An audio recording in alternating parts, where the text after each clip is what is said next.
Kilómetro 87. Hola, señor Williams.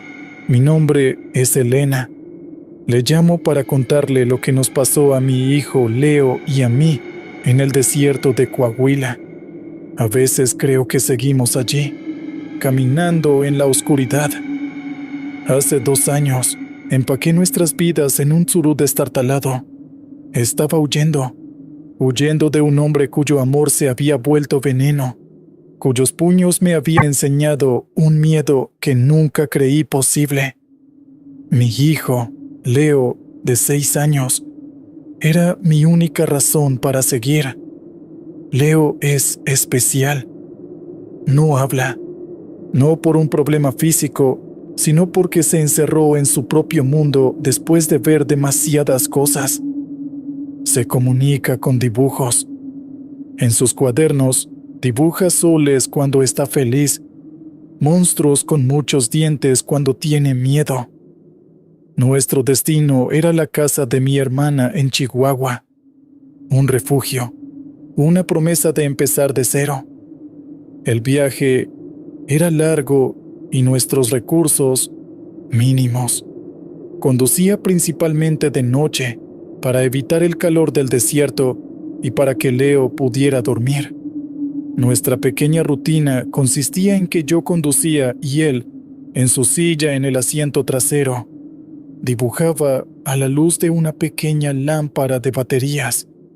El coche era nuestro caparazón, nuestro mundo seguro rodando por un país hostil.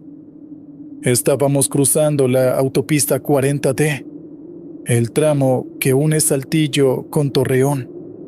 Es una línea recta que se pierde en el horizonte, flanqueada por un mar de nada. La noche era sofocante, sin una sola nube que ocultara el brillo agresivo de las estrellas. La monotonía de la carretera era hipnótica. Pasamos un letrero verde que decía kilómetro 87. Un par de minutos después, el motor del tsurú tosió. Se sacudió violentamente y se silenció.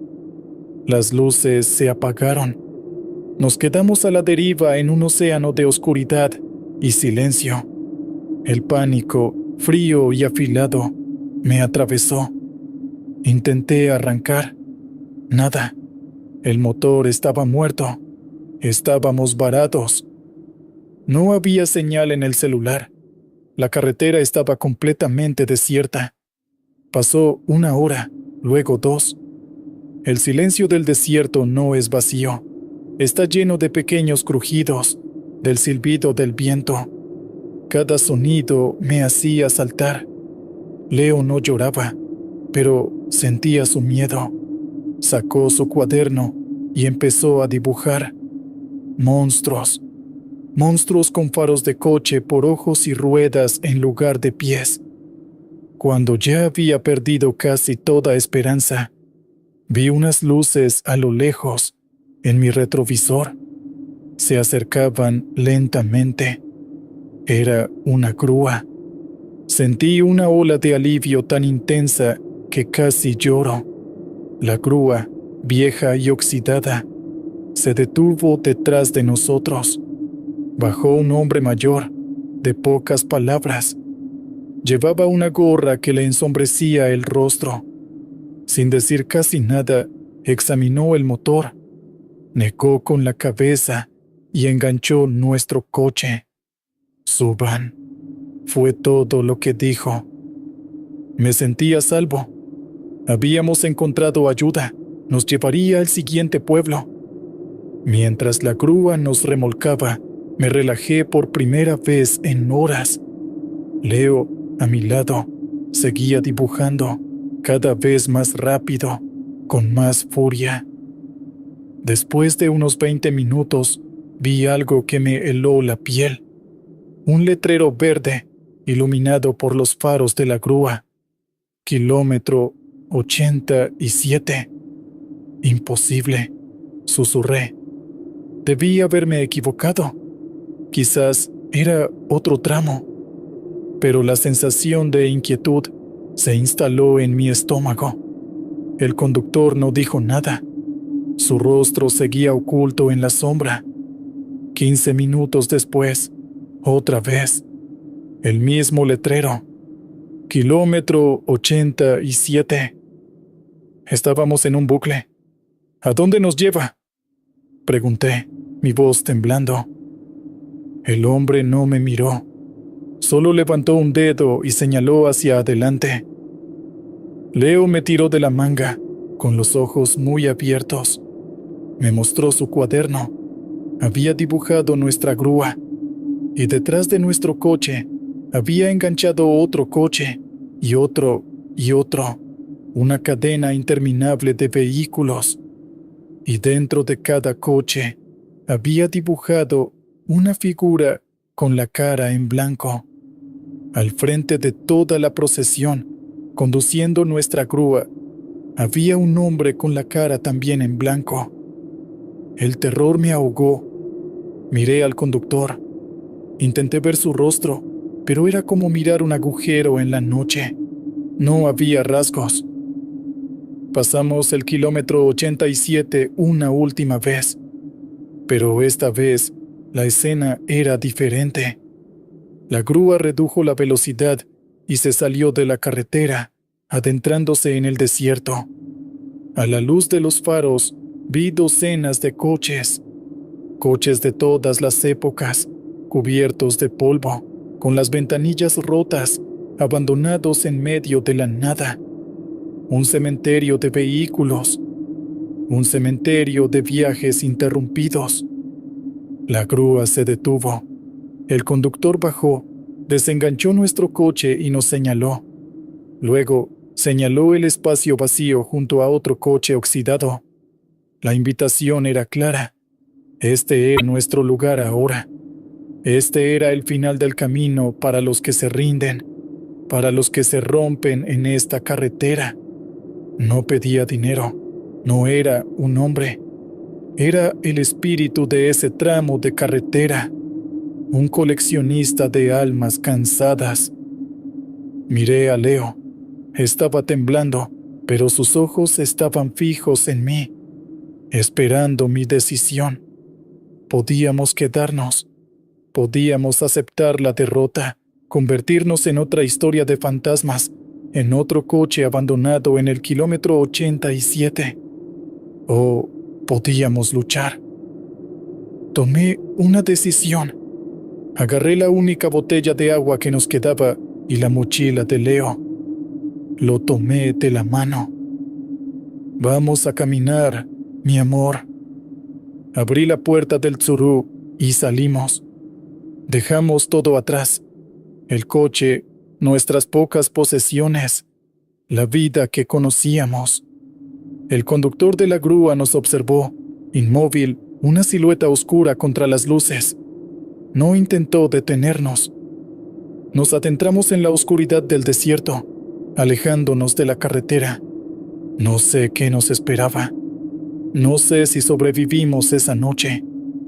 Mi recuerdo termina ahí, con la mano pequeña de mi hijo en la mía, el sabor del polvo en mis labios y la certeza de que, aunque lo perdiéramos todo, no nos íbamos a rendir. Quizás solo los que están dispuestos a dejar el camino atrás pueden escapar de él. Esa es mi historia. Gracias por escuchar. La sombra del asiento trasero.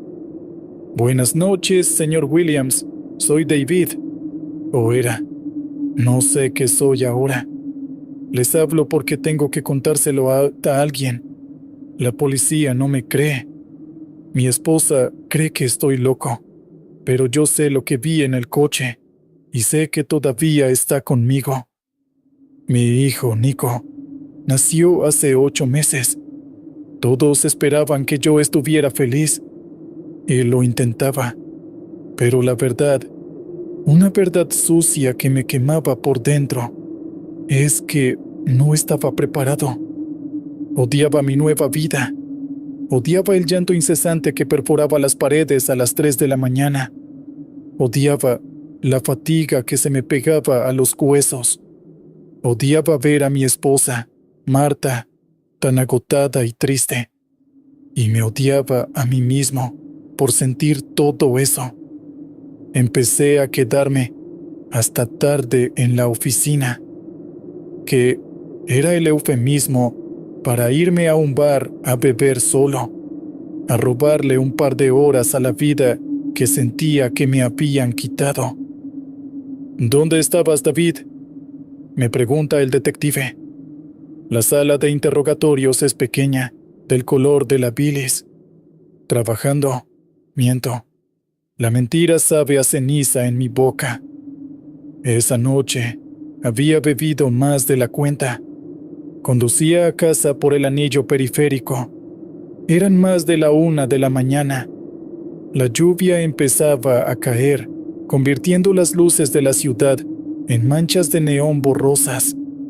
Me sentía culpable, borracho y lleno de autodesprecio. Por costumbre, miré el espejo retrovisor. Siempre lo hacía, como si esperara ver la silueta del portabebé de Nico, aunque él y Marta estaban en casa. El asiento trasero estaba vacío, oscuro. El llanto de Nico lleva 3 horas sin parar, un taladro en mi cerebro. Marta lo mece, agotada. ¿Puedes intentar tú?, me suplica. Lo tomo en brazos. Su cuerpo pequeño se tensa, su llanto se intensifica. Siento un impulso oscuro, una oleada de rabia que me recorre los brazos. Un pensamiento monstruoso. Si tan solo te callaras. Me horrorizo de mí mismo y se lo devuelvo a Marta, huyendo de la habitación, huyendo de lo que soy capaz de pensar. En la carretera, algo parpadeó en mi visión periférica. Una sombra en el asiento trasero, captada por el retrovisor. Giré la cabeza bruscamente. Nada, solo la tapicería oscura y vacía. «Estás borracho, idiota», me dije. Pero el coche de repente se sintió frío. Un frío húmedo que no tenía nada que ver con la lluvia. Dice que vio algo en su coche, afirma el detective, sin mirarme.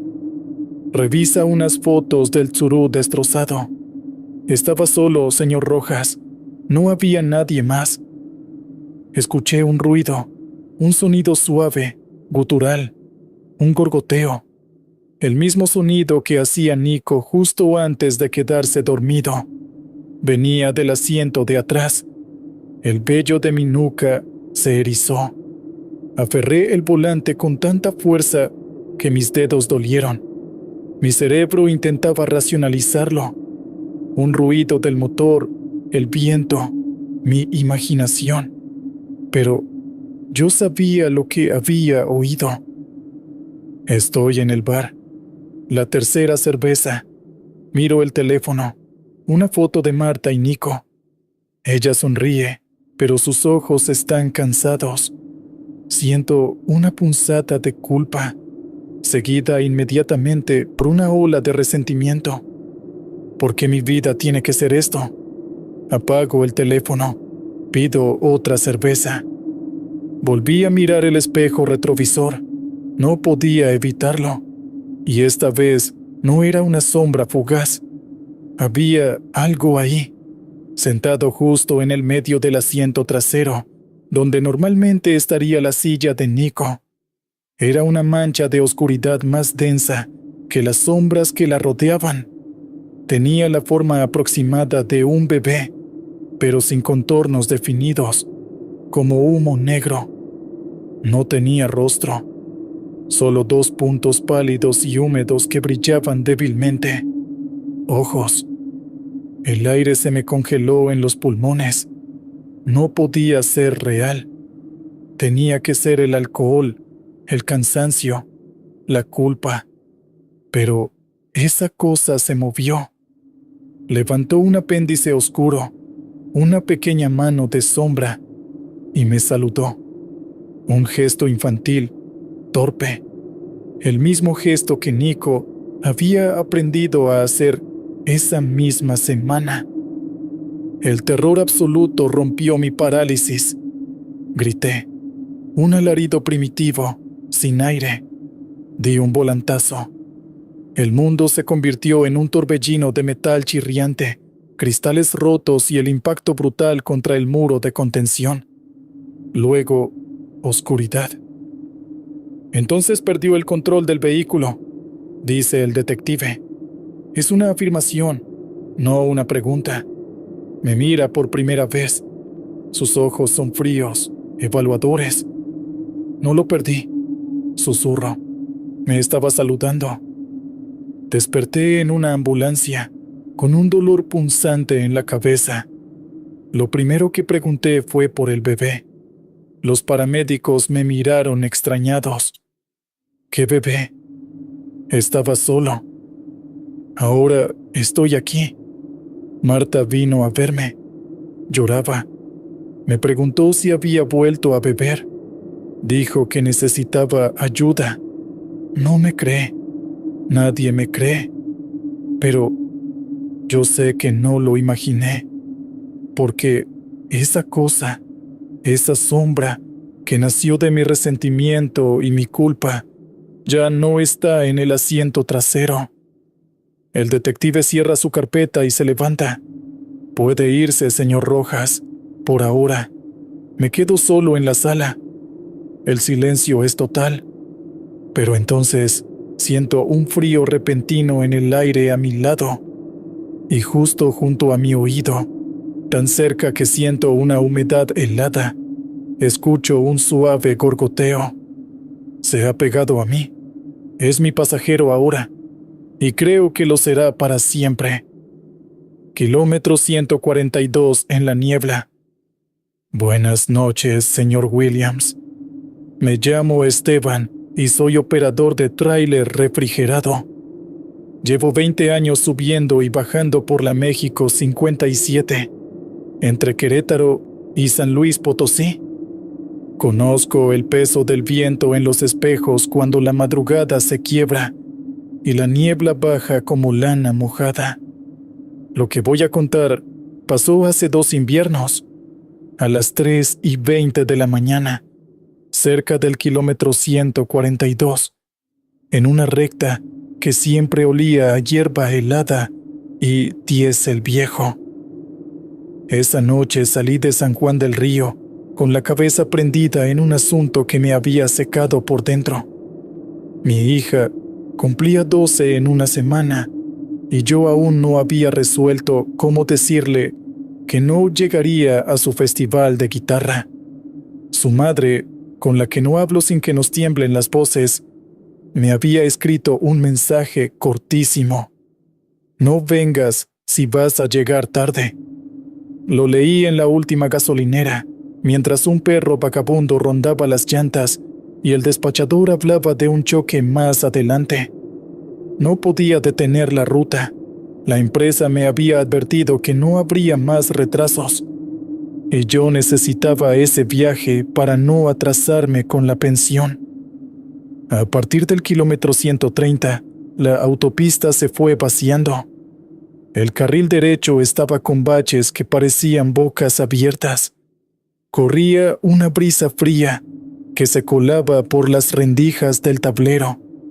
El parabrisas llevaba la marca de muchos insectos muertos y un vidrio leve de humedad.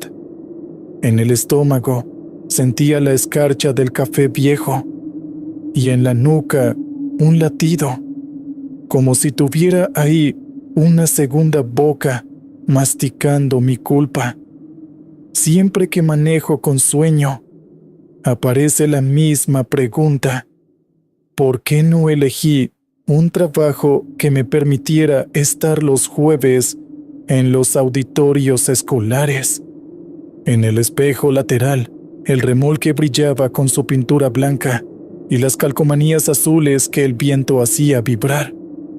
Me di cuenta de que algo no iba bien cuando el radio dejó de captar. Un zumbido plano, como de cable pelado, sustituyó la estación norteña. Bajé el volumen. El velocímetro marcaba 80. La niebla se cerró de golpe. Las líneas del asfalto se volvieron una cinta borrosa. Apreté el volante. El motor ronroneaba parejo, pero alrededor todo parecía suspenso. Fue entonces cuando vi la luz intermitente en el acotamiento.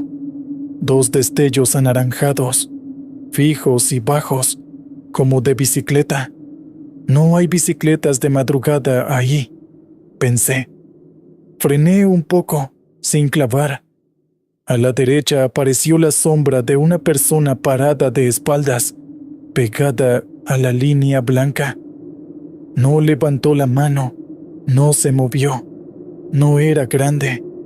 Parecía más bien un adolescente envuelto en una chamarra demasiado larga.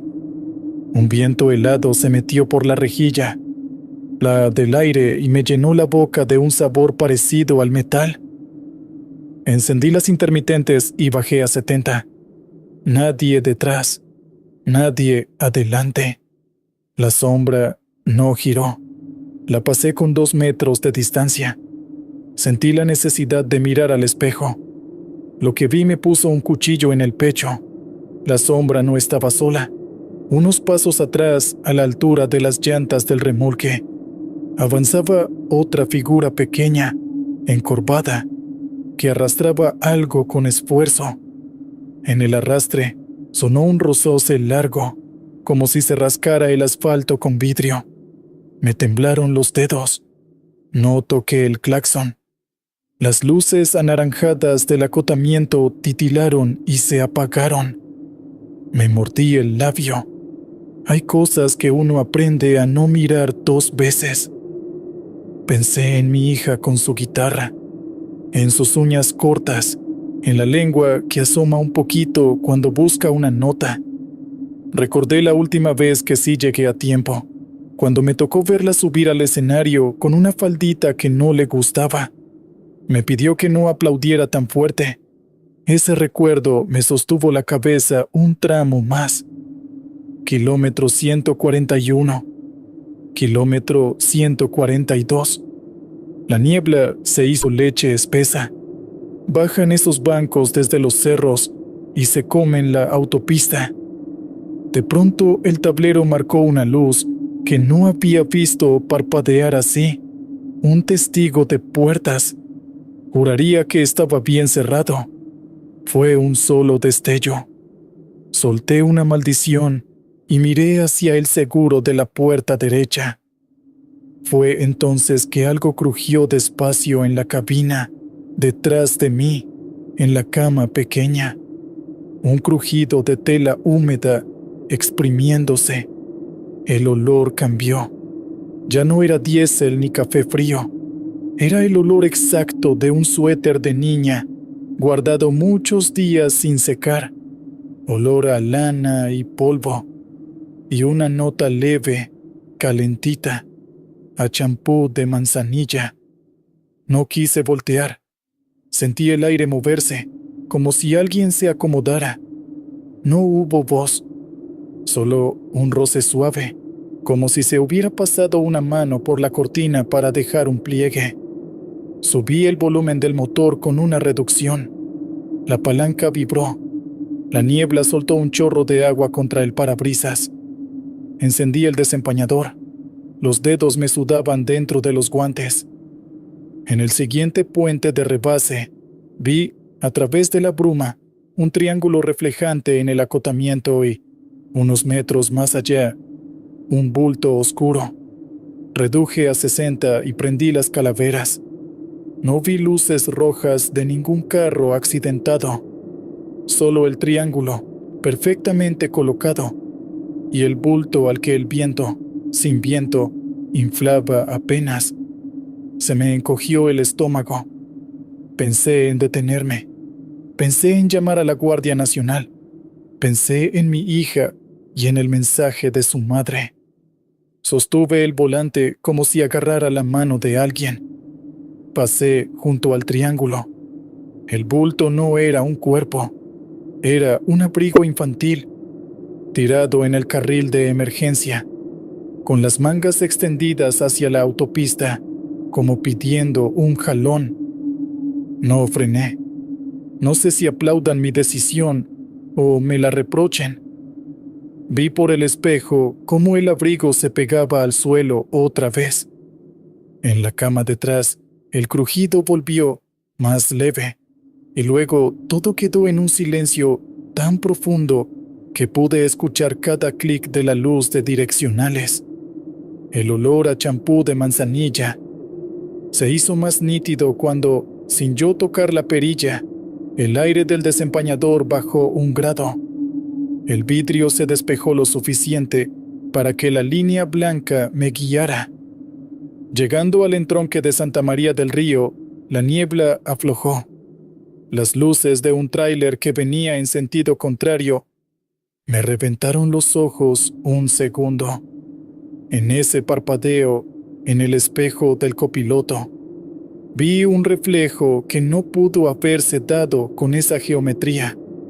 No sé explicarlo. Era el reflejo de un rostro apoyado en el respaldo, pequeño, con la frente junto a la tela, mirando hacia el frente, con el pelo pegado por humedad. No había rasgos claros, apenas la curva de una mejilla. No era mi hija, pero pensé en ella con tanta fuerza que tuve que hablarle en voz baja, como cuando la veía dormir, y le pedía perdón sin que me oyera. La cabina no respondió. Detuve el camión en la caseta de cobro de Palmillas. Apagué el motor. El cobrador bostezó y me pidió el ticket. Me vio pálido y me preguntó si todo bien. Mucha niebla, dije. El hombre asintió, me devolvió el cambio y yo aproveché para voltear hacia la cama. La cortina estaba corrida 2 centímetros más de lo normal. En la tela había una marca ovalada, la huella como de una cabeza apoyada un momento. Sobre la sábana, al borde, vi un hilo de estambre rosa, de esos finitos que se quedan en los puños de los suéteres. Lo tomé con 2 dedos. Estaba húmedo. Lo guardé en la billetera como si fuera un comprobante. Al llegar a mi destino descargué y me dormí encima de la cama, vestido, con las botas puestas. Cuando desperté, aún olía a manzanilla. Abrí la billetera. El estambre rosa se había endurecido. Pasaron días hasta que regresé a casa. Llegué el jueves del festival, antes de tiempo. Me senté en la penúltima fila, con la gorra en la mano. La vi salir con su guitarra. Buscó con la mirada. Me encontró. No aplaudí. Solo levanté la mano y sonreí un poco. Cuando acabó, le di un abrazo que olía a carretera. Ella me dijo que su mamá le había comprado un suéter nuevo, rosa, porque el otro se le había quedado en el carro de una amiga. No pude preguntar más. No quise. A veces, en las madrugadas, cuando la niebla baja, ese olor vuelve y me amarra los dedos al volante. No pido explicaciones. Sigo el camino y me guardo el aliento. Ese fue mi relato. Sigamos escuchando. Procesión en el puente de Metlac. Buenas noches, señor Williams. Soy Araceli, paramédica en Orizaba. Lo que voy a contar sucedió sobre el puente de Metlac, en la autopista Córdoba-Orizaba. Una madrugada de lluvia fina, a las 4:10. Ese puente siempre me impresiona. Son casi 400 metros de vacío debajo, y un aire que se cuela por la nariz con olor a metal mojado.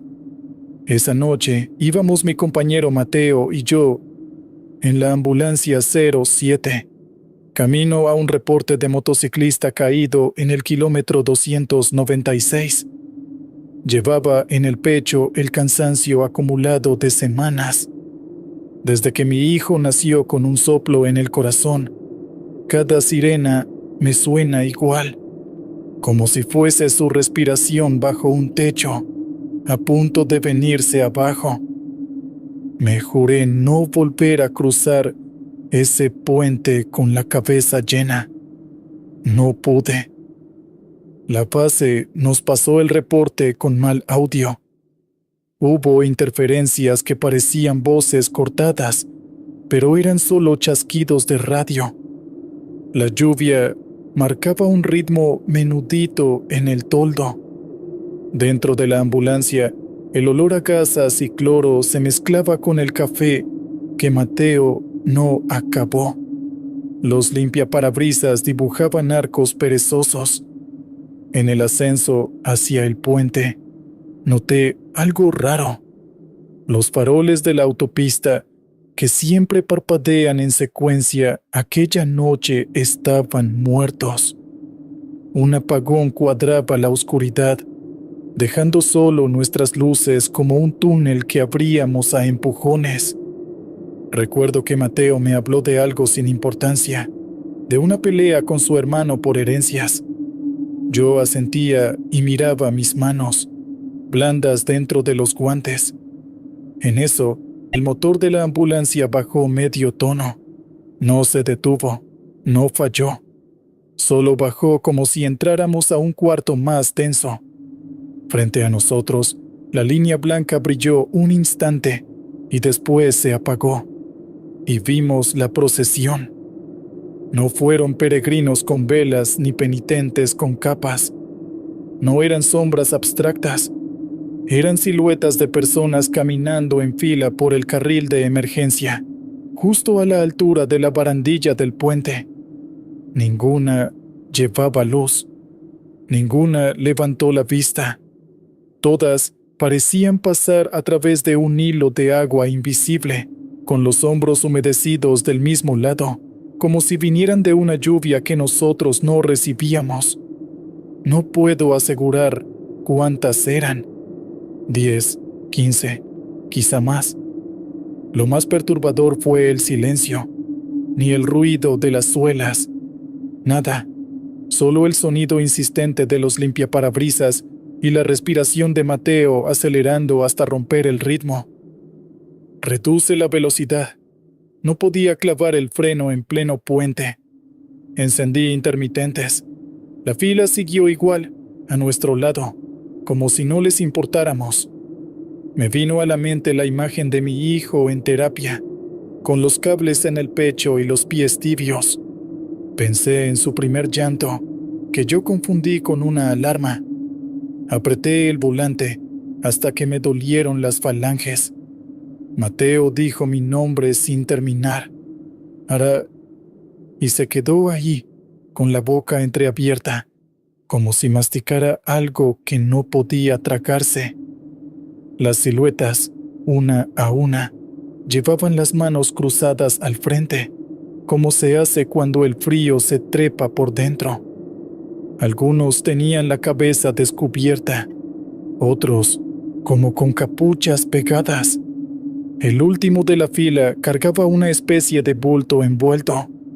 Al pasar frente a nuestro cofre, a menos de 3 metros, el bulto pareció cambiar de peso y el cargador ajustó los brazos con esfuerzo. Ahí, un golpe exacto sonó en el techo de la ambulancia, como si algo pequeño hubiera caído desde arriba. Solo uno, seco. Miré hacia la camisa de Mateo. Tenía gotas en el cuello que no eran de lluvia. «No te bajes», le dije, aunque él no había intentado nada. El olor cambió. Llegó el olor a incienso apagado, ese residuo tibio que queda en las sacristías, mezclado con hierro húmedo. Pensé en mis guardias de estudiante, en un niño que no respiró. Pensé en mi culpa de madre cuando, a veces, deseo una noche completa de sueño. La fila de figuras siguió su marcha y desapareció hacia el extremo del puente, donde el apagón hacía más negra la boca del mundo. Cuando dejamos atrás ese punto, el motor recuperó su tono y los faroles volvieron a encenderse. Primero uno, luego otro, como si alguien hubiese apretado un interruptor ficticio. Llegamos al punto del reporte. No había motociclista, ni triángulos, ni casco, ni manchas. Solo 2 huellas de agua profusas junto al acotamiento, paralelas, como si alguien hubiera dejado en el suelo un par de costales mojados. Me bajé con la lámpara. La lluvia era tan fina que el haz no encontraba salida. En el suelo, junto a la barandilla, había marcados con polvo húmedo 2 pares de dedos, como si pequeñas manos, desde el otro lado, se hubieran apoyado un instante para impulsarse. Sentí una punzada en el paladar, como cuando vas a llorar y no quieres. Mateo escuchó estática en la radio. Un operador dijo algo sobre error de enlace. Nos pidieron regresar. Antes de subir a la ambulancia, pasé la mano por el techo, donde había sonado el golpe.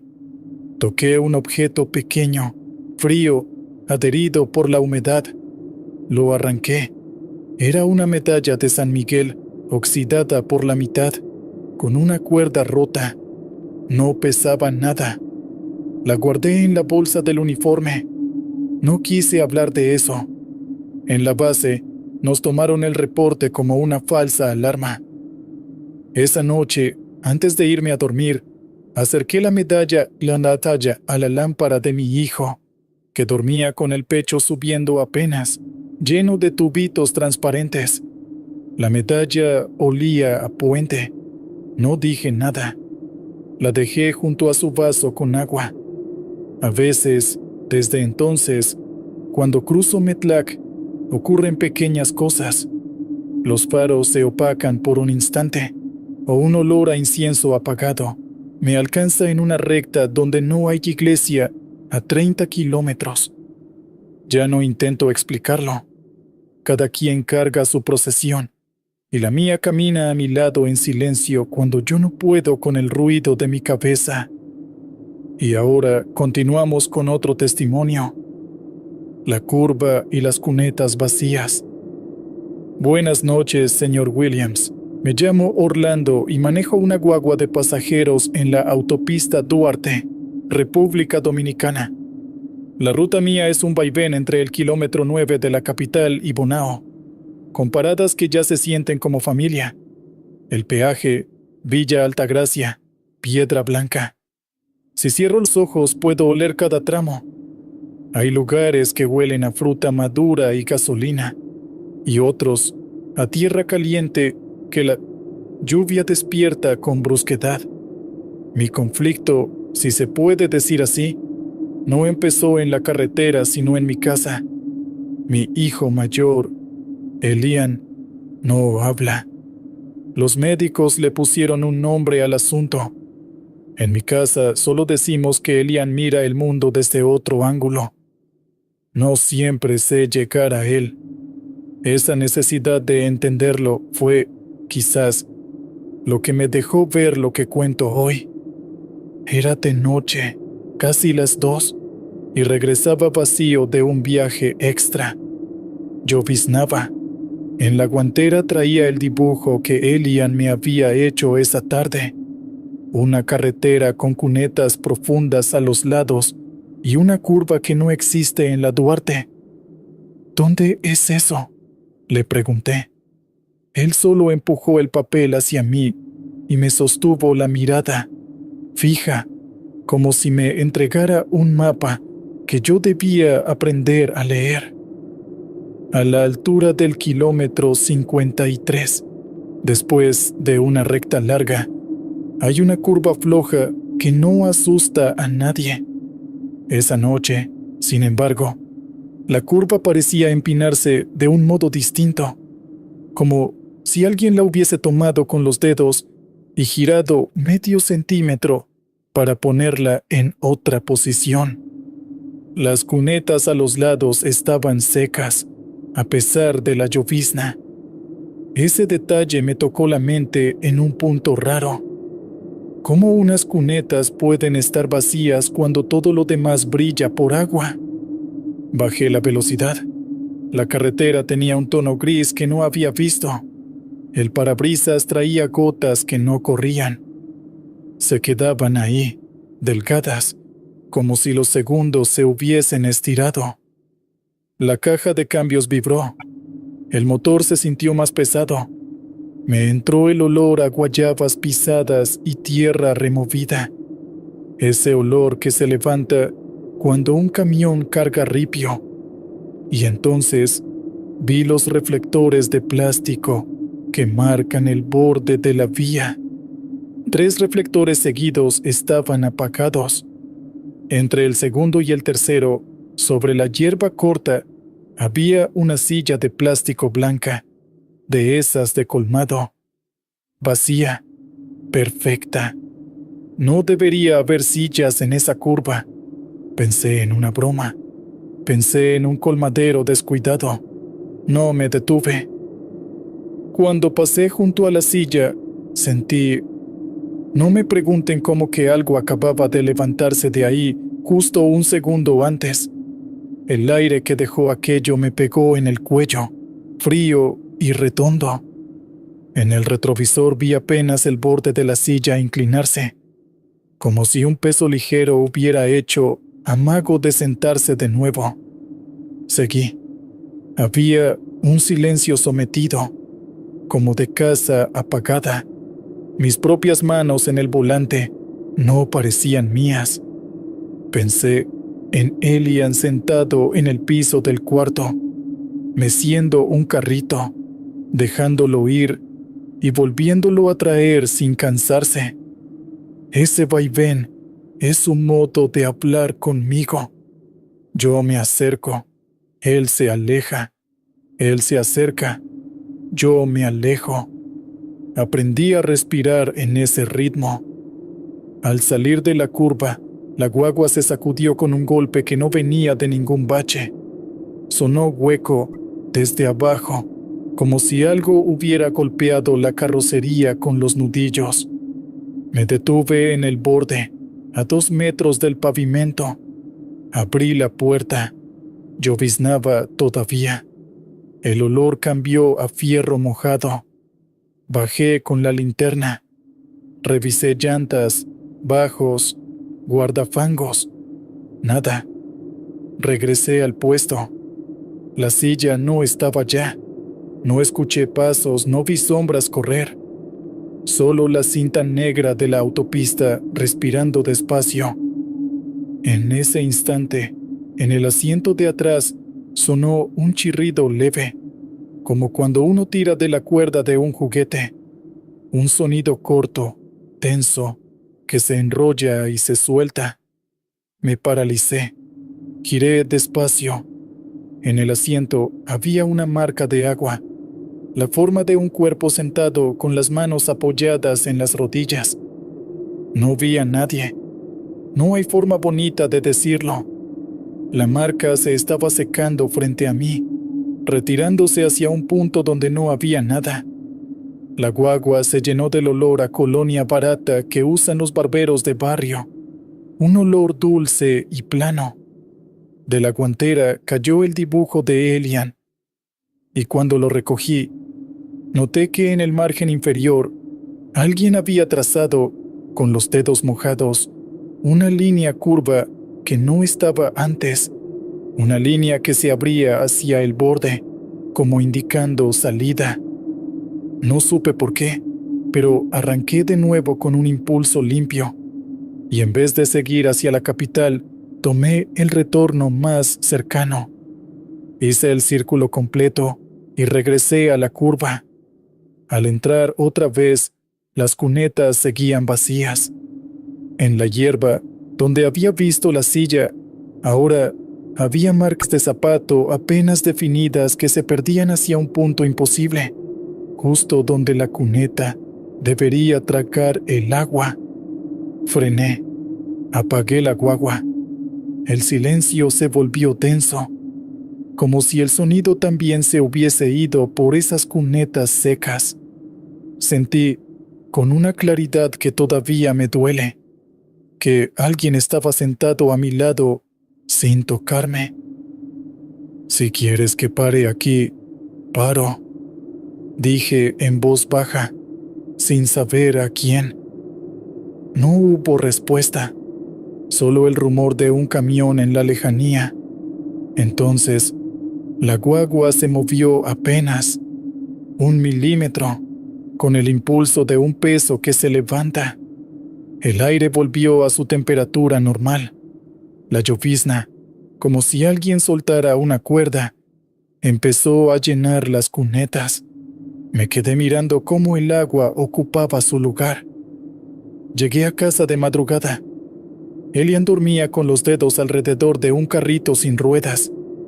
En su mesa, el dibujo que había caído llevaba ahora, donde no debía, una mancha de agua con forma de silla pequeña.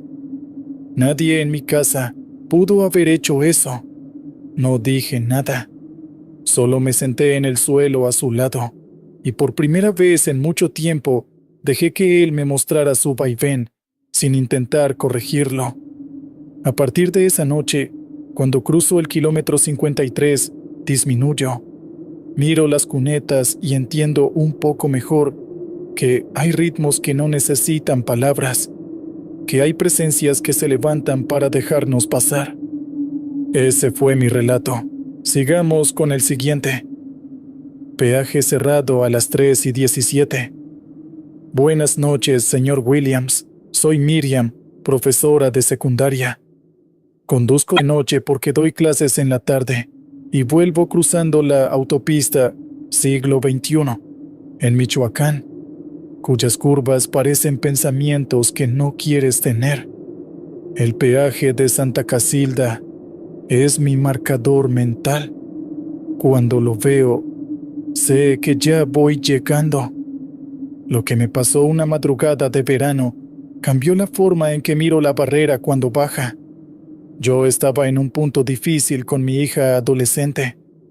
Después de 2 años de soportar al padre ausente, en mi casa se había instalado un lenguaje de puertas golpeadas. Yo creía tener razón. Ella también. Eso nos puso a 2 carriles sin puente. Eran las 3:17. Lo sé porque el reloj digital del tablero parpadeó en ese minuto y se quedó congelado. No avanzaba a las 3:18. El aire dentro del coche estaba tibio. Afuera hacía calor, un calor denso que levantaba olor a plástico y brea caliente. La carretera estaba casi vacía. Al acercarme al peaje, vi que las casetas estaban abiertas, pero no había nadie en las ventanillas. Las lámparas de sodio arriba daban esa luz amarilla que siempre me recuerda los pasillos de las escuelas. En la barrera de mi carril, la pluma estaba abajo, como esperando que yo pagara a una sombra. Me detuve, apagué la música. El silencio se me pegó en la boca. Busqué al cajero. Nadie. Toqué el claxon un segundo, sin ganas. Nada. En la caseta de al lado tampoco había nadie. Miré por el espejo retrovisor. La autopista como una lengua dormida. Bajé la ventanilla. El olor cambió a aire encerrado. El mismo olor que se queda en los salones cuando los chicos salen y los pupitres se quedan con su forma de ausencia. Intenté levantar la pluma con la mano. Ni siquiera alcancé. Me quedé en el asiento con las manos en el volante, abiertas, como quien admite que no tiene llave. Fue entonces cuando noté que en el suelo, justo antes de la barrera, había marcas oscuras, como de tiza mojada, formando una especie de rectángulo con líneas internas. Maestra, al fin, pensé en un mapa, en un diagrama. No me cuadraba. Abrí la guantera buscando un recibo viejo para anotar la rareza. Mientras lo hacía, un golpe muy suave sonó en el techo, como si alguien dejara caer una moneda desde abajo. Después otro, apenas más fuerte. No fue lluvia. El cielo estaba limpio. Puse las manos otra vez en el volante. Entre los asientos se levantó un olor a papel viejo y tinta caliente. Recordé los exámenes de mi hija, arrugados en la basura porque no le gustó su 9. Me sentí pequeña. La pluma siguió abajo. Vi una sombra cruzar dentro de la caseta, de izquierda a derecha. No fue persona completa. Fue como un borde de alguien, un hombro que pasa. No quise gritar. Me di cuenta de que el reloj seguía en 3:17. Los golpecitos en el techo dejaron de sonar y, al mismo tiempo, se encendió la luz interior del coche con un clic que no hice. No vi a nadie sentarse. No vi manos. Pero la palanca del freno de mano bajó 1 milímetro sola. Lo juro. Con ese sonido pequeño de metal acomodándose. Me temblaron los dientes. Yo había venido recorriendo, en la cabeza, una pelea con mi hija. El día anterior había tirado sus dibujos al suelo porque no quiso mostrarme las tareas. «Deja de huir», le dije, sin escuchar que eso mismo hacía yo con lo mío. En ese peaje, con la respiración a espuertas, comprendí que la barrera no iba a subir hasta que yo soltara algo, una tensión, una cerradura.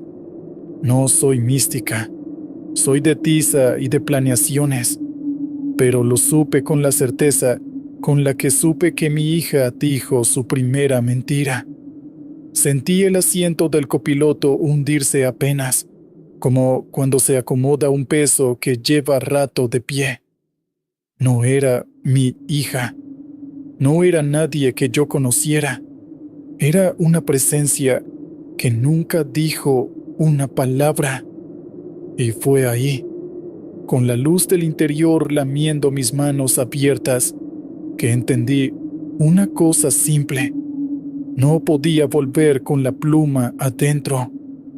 Tomé el celular. Escribí un mensaje que no había sabido escribir. «Perdón por ayer. Avanzo lento.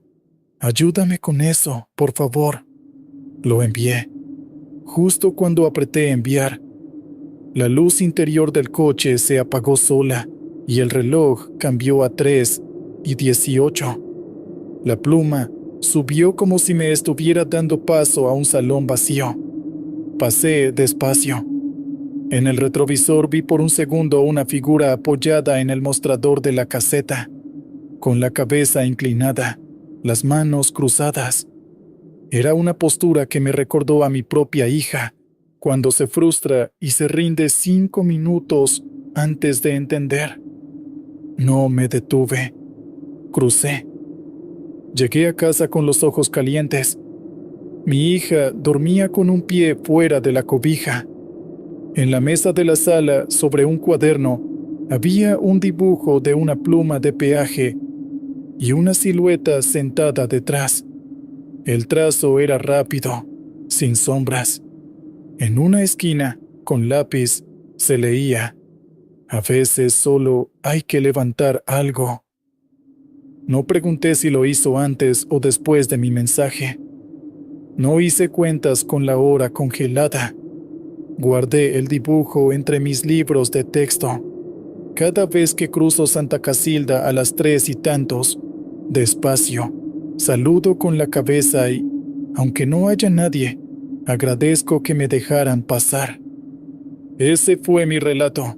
Vamos con el siguiente caso. Bitácora de un regreso. Buenas noches, señor Williams. Me llamo Julián y conduzco una camioneta de reparto por la carretera Federal 200, entre Pinotepa Nacional y Acapulco. No sé contar esto en orden.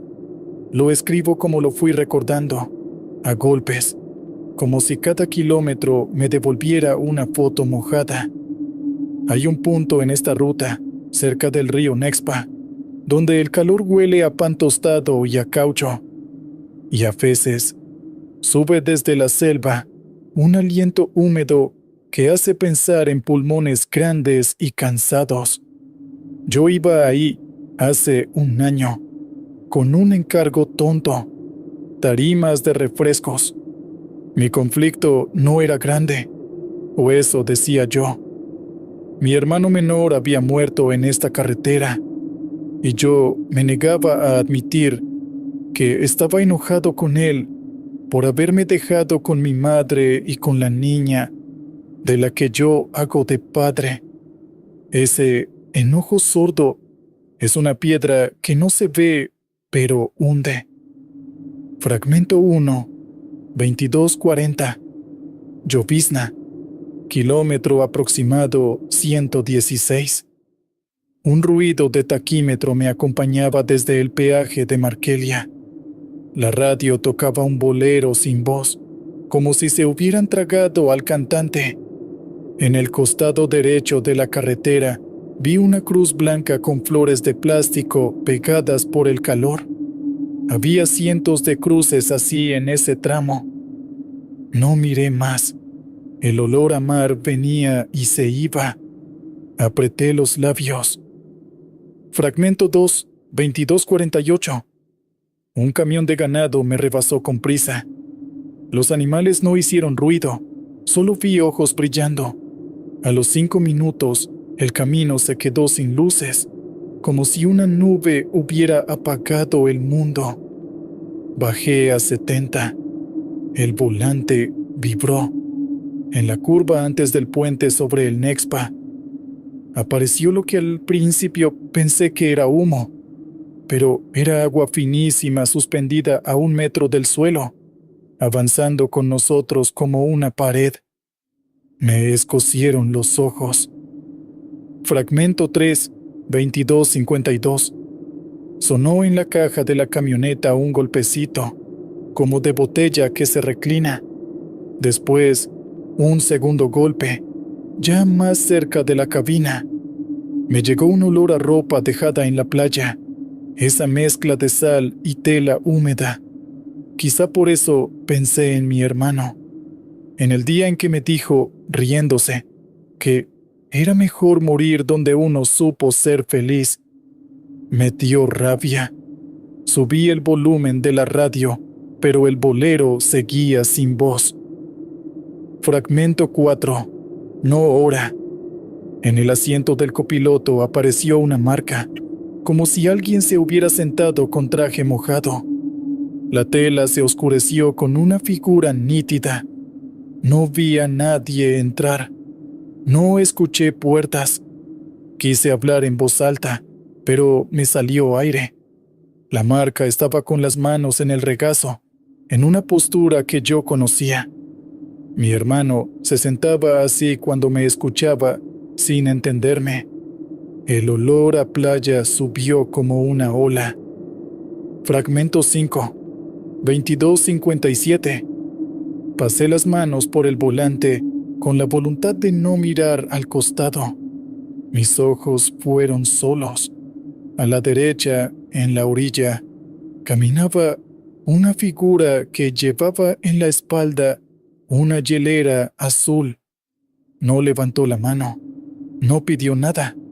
Caminaba en paralelo, como si fuese a mi paso, como si me mostrara que había un ritmo que yo no había aprendido. En la hielera había letras borradas por el sol. Leí apenas R2. Me vino un recuerdo que yo no quería. Mi hermano cargando una hielera parecida el día que se fue a pescar, el último día. Dijo que volvía para cenar. No volvió. Fragmento 6. Una curva después, la pared de agua finísima desapareció. Las luces del tablero se recalentaron de golpe y olieron a plástico. La marca en el asiento se inclinó medio centímetro, como si mirara hacia mi lado. Yo dije sin querer, no me dejes esto así. Y no sé a quién le hablaba. Pasé el puente. El río, abajo, no hacía sonido. Se me encogió el cuello. Fragmento 7, 23:03. En el parabrisas apareció, pegada, una mano de niño. No era real. Era la marca perfecta en el vaho, como si alguien hubiera apoyado los dedos desde adentro. 5 dedos, el pulgar un poco separado, la palma más pequeña de lo que sería la mano de mi hija. Los bordes de la marca goteaban hacia abajo con paciencia. Quité el aire. La marca no se fue. Tiré de una servilleta y la limpié. Quedó un halo, como si hubiera borrado un nombre. Fragmento 8. Detuve la camioneta en un claro. Abrí la puerta. El calor me comió la cara. El olor a mar desapareció y en su lugar llegó un olor a papel fotografiado, a revelador, como si el aire trajera un cuarto oscuro. Me bajé temblando. En la cuneta encontré una tapa de hielera azul, rota, con 2 letras que ya no puedo jurar. R y o quizá P y D. No sé. La guardé sin pensar en el bolsillo. El asiento del copiloto se estaba secando rápido, como si una lámpara invisible lo apurara. No era lámpara, era el tiempo. Fragmento 9, 23:10. Empecé a entender que no tenía que pedirle a nadie que hablara. Lo que estaba ahí no tenía voz, solo gestos, solo marcas húmedas, solo el vaivén de una sombra que camina a la par y una mano que se queda en el vidrio para recordar que uno debe mirar lo que no quiere. Llamé a mi madre con manos torpes. Le dije que al día siguiente llevaría a la niña a la playa que no nos atrevíamos a pisar. Ella guardó silencio un rato. Luego dijo: «Trae hielo». Su voz fue un puente. Fragmento 10, 23:16. Al reiniciar el motor, la radio recuperó la voz del bolero en el estribillo exacto que a mi hermano le gustaba. Eso me rompió de un modo raro. No lloré, pero la respiración cambió de sonido. Conduje hasta un parador.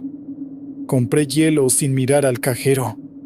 Cuando abrí la caja de la camioneta, una de las tarimas tenía en el borde una marca de mano, igual que la del parabrisas, ya casi seca. La dejé ahí. Seguí.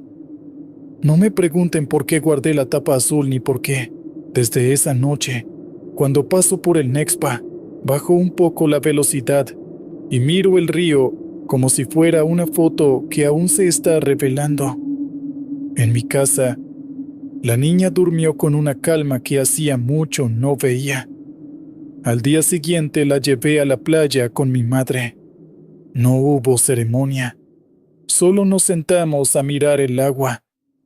Cuando regresamos, dejé la tapa de la hielera en el cajón de las llaves.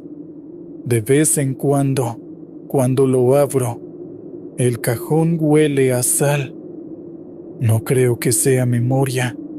Creo que es camino. Ese fue mi relato. A continuación, el último testimonio de esta noche. El carril de servicio. Buenas noches, señor Williams. Soy Sofía, taxista en la Ciudad de México. Manejo un Tsuru que suena a lata, pero aguanta la metralla de un día largo. Mis vueltas favoritas son de noche por viaducto, cuando a veces corre el aire y uno puede fingir que la ciudad respira. Tengo una niña de 4 años y una abuela que me la cuida cuando salgo. Mi conflicto con mi abuela estaba mordiéndome desde hace meses. Me decía que debía buscar un trabajo fijo, horario de oficina. Yo no supe explicarle que ya probé muchas cosas, que el volante es lo único que me da el falso control que necesito para no derrumbarme. Era un martes a las 2:11 de la madrugada. Los semáforos en onda verde me empujaban suavemente. Pasé por el tramo cerca de Monterrey, donde el carril de servicio se separa con esas boyas que parecen huevos blancos. El aire olía a agua de coladera y metal caliente. En el tablero, el reloj marcaba 2:11. y pensé en la hora en que mi hija a veces se despierta buscando la voz de su abuela.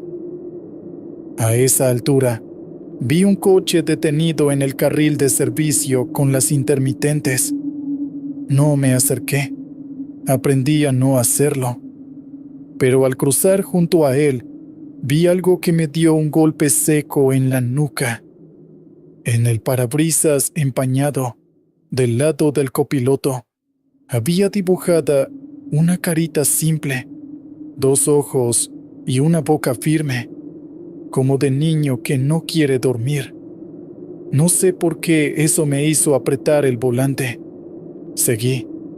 A los 200 metros, Mitsuru dio un tirón. No fue falla, fue un jaloncito de nada. Luego otro, como cuando pasa sobre una manguera. El olor cambió a pañal limpio recién sacado de la bolsa. No hay metáfora bonita para ese olor. Es como plástico dulce. Tragué saliva. En el espejo vi mi cara vieja, las ojeras como líneas de ruta. A la derecha, el carril de servicio se abrió en una boca oscura sin autos. Volteé un segundo al asiento trasero para ver si había quedado algo tirado. No llevaba pasajeros. Sin embargo, el cinturón de atrás, el del medio, estaba tensado. Se tensó solo. Lo vi con mis ojos, como cuando uno asegura a un niño y la cinta regresa un poco. Me sudaron las manos. No soy cobarde. He visto cosas feas en la calle, pero un cinturón tensándose sin cuerpo me habló en un idioma que no se aprende. El siguiente semáforo estaba en rojo. Frené despacio. La luz bañó el interior del coche con un rojo tibio. En esa luz vi, pegada al cristal de la ventanilla trasera izquierda, una marca de 5 dedos más pequeños que los de mi hija. La marca se hizo apenas más nítida, como si acabara de ponerse. No hubo voz, no hubo rostro, solo la marca que parecía decir que alguien había estado ahí antes que mi coche, antes que mi turno, antes que mi necesidad de control. La ciudad hizo su ruido con normalidad. Un autobús resopló como un toro. Un perro ladró a un camión de basura. El rojo cambió a verde. Yo no avancé. Puse las intermitentes. Me recargué en el volante con la frente. Y, muy bajito, sin rezar, sin nadie que me escuchara, le pedí perdón a mi abuela por querer una vida que no se parecía a la suya. Le prometí cuidarme más. Le prometí llegar antes. Sentí el cinturón de atrás soltarse 1 centímetro. No fue imaginación. El clic sonó claro. El olor a pañal limpio se fue como aire por una ventana. Avancé. A la altura de Viaducto y La Morena, el carril de servicio olía a cloro. Habían lavado algo. En el concreto quedaban marcas de espuma. Vi a una mujer parada bajo un puente peatonal, con una mochila en el pecho, apretada contra ella como quien carga al frente. No pidió nada. No movió la mano. Se quedó mirando hacia el piso. Un escalofrío me bajó por la espalda. Mis manos en el volante fueron 2 animales quietos. A veces uno entiende las cosas sin que nadie se las diga. Esa noche supe que hay vehículos que guardan la memoria de los cuerpos que llevaron, y que la ciudad usa la madrugada para repartir esas memorias sin ruido. Llegué a casa con los hombros adoloridos. Abrí la puerta sin hacer sonar la chapa. Mi abuela estaba dormida en el sofá con la niña en el pecho, las dos respirando igual. En la mesa había una nota con su letra: "No te tardes tanto". Encima de la nota, apoyada como si alguien la hubiera dejado con cuidado, había una cinta de cinturón de seguridad cortada, con el broche roto, que yo había botado meses antes cuando arreglaron el coche. Juraría que se fue con la basura. La tomé con las 2 manos. Olía a nada. Olía a camino. Desde ese martes, cuando paso por Monterrey, bajo la velocidad en el carril de servicio. No prendo la radio. Dejo que el silencio haga su trabajo. A veces, muy leve, siento el tirón del cinturón en la espalda, como si me recordaran que no suelte. No me asusto, me acomodo y sigo. Ese fue mi relato.